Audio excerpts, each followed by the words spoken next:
Brian. This is my recap of my training week 8 of my 100-mile training journey. Only 10 weeks to go until Rio Del Lago.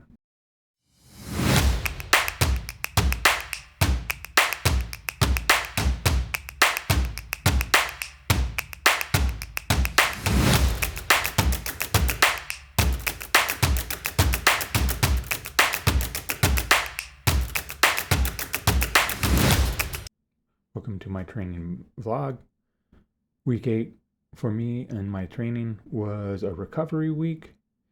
The mileage total was about 36 miles, so just a little over half of what I would have been running the prior couple weeks. The thing I love about recovery weeks is I feel supercharged over the weekends. I was doing yard work, I was cleaning the garage, I was even up on the roof pruning the trees away from the house. I was doing just about everything I could, every little project I could find. Part of that is I was feeling a little antsy. I really wanted to go out and run a lot of miles, but you need to use these types of weeks truly for recovery, to let the body heal, relax, get ready for the next ramp up. Next 3 weeks for me are going to be brutal, depending on if I can actually get out, if the smoke clears enough so that I can run 28 this weekend, 30 the next weekend, and then I think 31 or somewhere around in there. So we just have to see how it goes and roll with the punches. Hopefully I can get the miles in, get them up there, and then get into the next recovery week, and then the final training block. I wanted to focus on a few things this week. First thing is I hit my goal weight of 195.6. I haven't seen that weight in about 20 years. At 52, honestly, I didn't think I'd ever get back down under 200 pounds. But I'm there. And it's consistent, continuing to lose weight. Contributing to this are 3 major things. One is diet. Keeping the calorie count going, making sure I'm not overeating. The second is strength training. And the third is a lot of running. One thing that links all 3 of these things together is drinking lots of water. I drink probably about a half a gallon of water a day while I'm working. Fill this up before I come in, drink the entire thing. Continue to drink water throughout the night. Seems counterintuitive to fill yourself up on water to lose weight, but if you're making it a habit, it does help flush. It does help cleanse the body. You don't really retain water, and maybe if you're eating a lot of salt or I don't know, or you have some other kind of issues going on, but I find that it really does help. It keeps you full, makes you feel clean, all good stuff. Next is been running into a lot of issues with the GoPro. Mostly my fault, really. A lot of times I'm forgetting batteries, I'm forgetting memory, having it set on the wrong settings. All me and my mental mistakes. But while doing research to try to help me out with a lot of my settings, because low light does seem to be an issue for the recording, and a lot of times I like to record when I'm starting off very low light. So I either have to get used to it or find just the right settings. But what I did find that is a huge help is GoPro Labs. It is a version of the BIOS that allows you to do many different things along with an app for your phone. You get features that you don't get in the regular phone app or even on the camera. The best part about it is that as you configure it, it creates a QR code, and you just flash the phone with the QR code, and it does all the settings right away.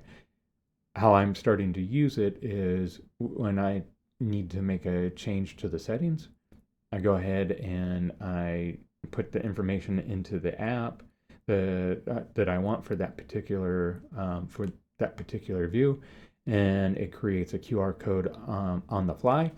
I can just hold it up to the camera. I had to figure out exactly how to hold it so that the camera gets it. It puts it into those settings. It's amazing. Hopefully it's a game changer for me.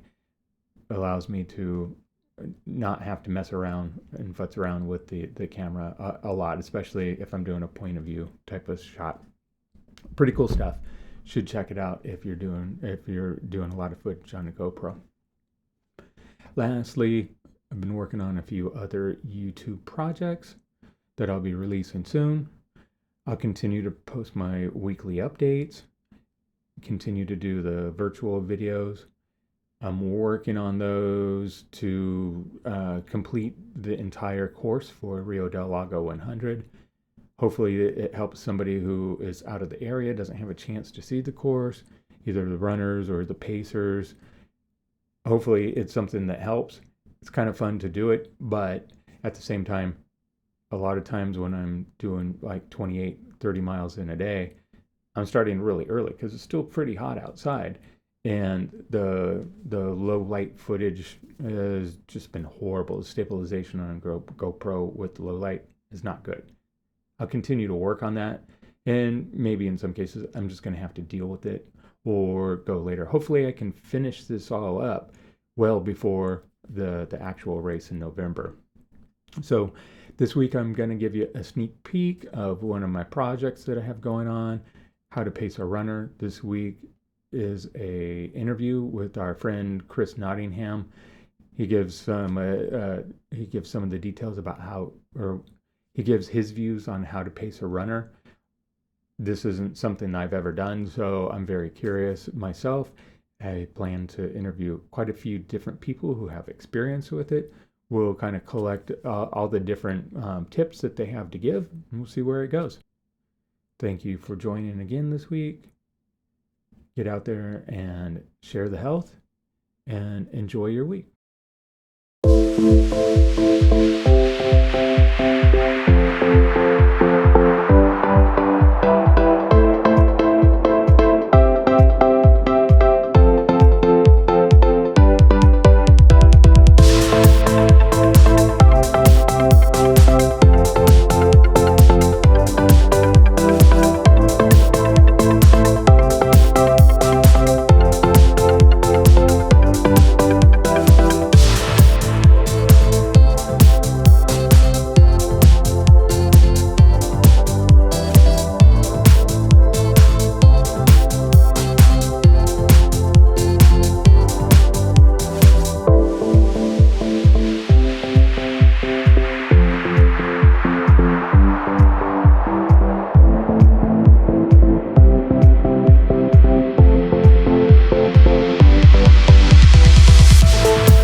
So at that point in time, you're going to be running on tired legs. Yeah. You'll be running during the middle of the night, so you want to make sure you have...